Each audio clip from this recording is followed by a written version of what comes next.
सुबह 10:40 पर सबसे पहले जोधपुर कोर्ट ने आसाराम को रेप के आरोप में दोषी माना। गैंग बनाकर शिकार करने के आरोप में शिल्पी और शरद चंद्र को भी गुनहगार बताया। दूसरे दो लोगों शिवा और प्रकाश को बरी कर दिया गया। ये रिपोर्ट देखिए। सुबह सुबह जयपुर सेंट्रल जेल के हॉल में बने कोर्ट में जैसे ही जज पहुंचे, सबसे पहले वकील से पूछा, आसाराम कहाँ है? वकील ने कहा वो अपने बैरक में पूजा कर रहा है। जज ने कहा उसे कोर्ट में बुलाओ। कोर्ट की कार्रवाई शुरू होने के तकरीबन 15 मिनट बाद आसाराम कोर्ट रूम पहुंचा। तब आसाराम के वकील ने कहा कि वो कुछ कहना चाहते हैं। इस पर जज ने कहा केस की सुनवाई पूरी हो चुकी है, अब फैसले का वक्त है। इसके बाद जज ने अपने स्टेनो से 2 पेज टाइप कराए। इसके बाद फैसला पढ़ना शुरू किया। आसाराम को दोषी करार दिया जाता है। जैसे ही आसाराम के खिलाफ कोर्ट ने दोषी सुनाने का फैसला दिया, आसाराम का चेहरा उतर गया। कुछ पल शांत रहकर वो राम राम जपने लगा। फिर नाटकीय अंदाज में वो हंसने लगा, यूं कहिए अट्टहास करने लगा। इसके बाद जज से कहा मेरी उम्र ज्यादा है, मुझ पर रहम करो।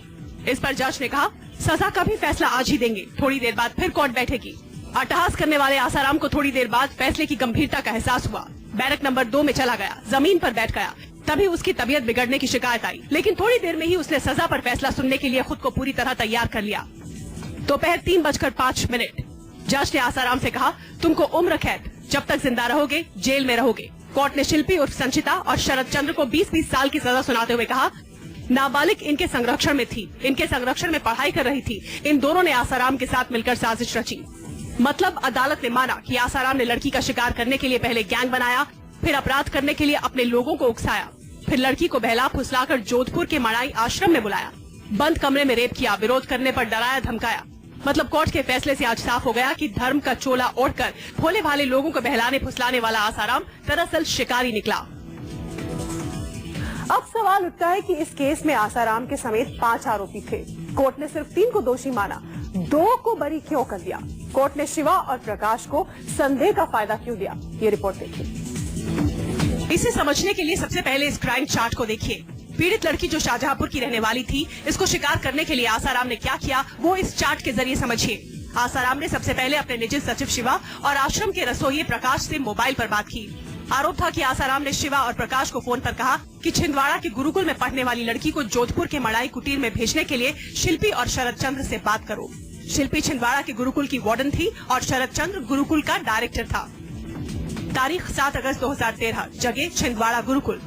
गुरुकुल की वार्डन शिल्पी ने शाहजहांपुर पीड़िता के घर पर फोन कर बताया उनकी बेटी गुरुकुल में अचानक गिर गई है, बीमार है। फोन पर खबर सुनकर अगले दिन ही पीड़िता के माता पिता छिंदवाड़ा के गुरुकुल में पहुंचे।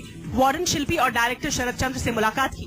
दोनों ने कहा कि लड़की को भूत प्रेत का साया है और भूत प्रेत तो सिर्फ और सिर्फ बाबा मतलब आसाराम ही भगा सकते हैं। परिवार आसाराम का भक्त था, इनकी बातों पर यकीन कर गया। कोर्ट ने माना कि शिल्पी और शरद चंद्र ने साजिश रची और किसी तरह लड़की और उसके माता पिता को जोधपुर के मड़ाई कुटिया में आसाराम के पास भेजने के लिए तैयार कर लिया। तारीख 15-16 अगस्त 2013 की दरमियानी रात, जगह जोधपुर की मड़ाई कुटिया। आधी रात को आसाराम ने लड़की को अपने कमरे में बुलाया और रेप किया। कोर्ट ने माना कि ये बात बिल्कुल साफ है कि गुरुकुल की वार्डन शिल्पी और डायरेक्टर शरद चंद्र के कहने पर ही पीड़िता परिवार के साथ आसाराम के पास पहुंची थी। लेकिन ये साफ नहीं होता कि शिवा और प्रकाश ने शिल्पी और शरद चंद्र को ऐसा करने के लिए उकसाया। इसलिए संदेह का फायदा देते हुए शिवा और प्रकाश को बरी किया जाता है। जोधपुर कोर्ट के फैसले के बाद आसाराम के समर्थकों ने कहा कि वो राजस्थान हाईकोर्ट का दरवाजा खटखटाएंगे। 20-20 साल की सजा भुगत रहे शिल्पी और शरद चंद्र कल हाईकोर्ट में गुहार लगाएंगे। फैसले के बाद आसाराम के भक्त रोने लगे। वो आसाराम को दोषी करार दिए जाने को लेके, लेकिन उनकी रिहाई को लेके चंडीगढ़ के उनके आश्रम में लगातार ही हवन हो रहा था। आप देख सकते हैं कि इस समय 4 हवन कुंड बनाए गए हैं जहां पर आहुतियां डाली जा रही हैं उनके रिहाई को लेके। लेकिन वहीं पर लोगों को अब भी विश्वास नहीं हो रहा है कि बापू आसाराम को दोषी करार। मैम ये बताएंगे आपको विश्वास हो रहा है अभी? वो हमारी आत्मा है, वो हमारे परमात्मा है। विश्वास की क्या कहें हम आपको, वो क्या है हमारे लिए हम जानते हैं। वो चीज है जो हम आपको बता नहीं सकते। वो निर्दोष है, उनको फंसाया गया है, ये साजिश गहरी है। बापू निर्दोष है, ये आजकल झूठ का राज चल रहा है। कोई सच्चाई पे नहीं चलता, कोई सच्चाई पे नहीं चलता। भोपाल में आसाराम के अंध भक्त बोले दिल में अब भी आसाराम ही है।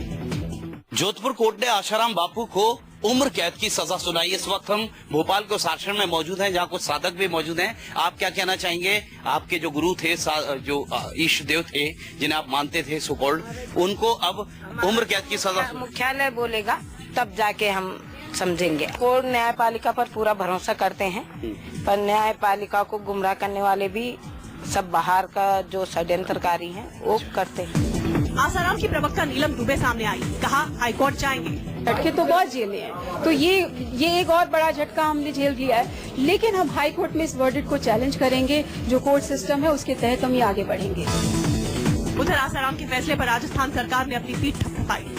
सजा हुई है, इसका मतलब ये हमने केस इतना बड़ा व्यक्ति होते हुए हमने उस केस को पूरी मुस्तैदी के साथ उसकी पैरवी की है और इस सीमा तक ले गए कि आज।